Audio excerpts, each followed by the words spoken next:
Assalomu alaykum, hurmatli obunachilar, chorva ishqibozlari. Hurmatli obunachilar, 100 semental ishqibozlari uchun bor. O'jakimiz sotiladi.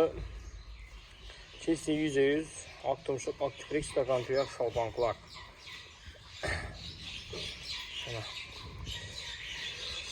Farklı ko'chadan bor. Yuzliklar ham katta tumshuq.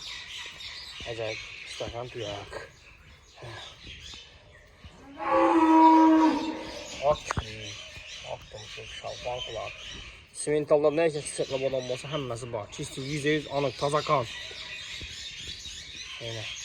Hurmatli obunachilar, adres Urganch tuman Pitissa, ya'ni Chotko'pir Komsomol 1-brigadadamiz.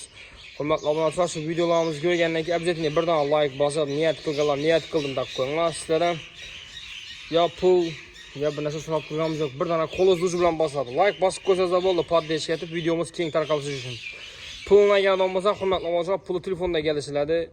Telefon nomeri ekranda yozilgan. Telefonlasizlar, savdosini ustidan gap qilasizlar, xudo xolasa. Ina.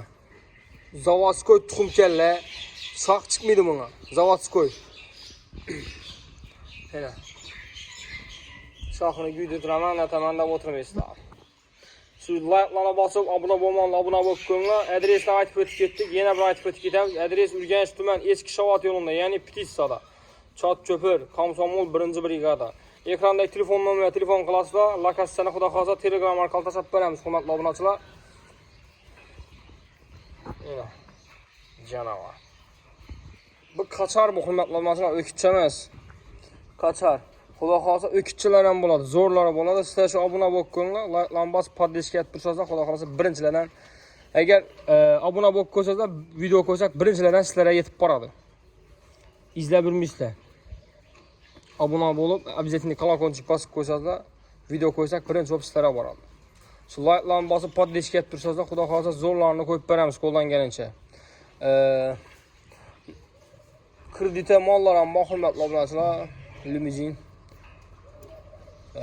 Sig'irlar bor. Xudo xolasa ularni ham videolarni chiqaramiz. Asa qo'llab-quvvatlab tursanglar, xudo xolasa poddesh qilib turasizlar.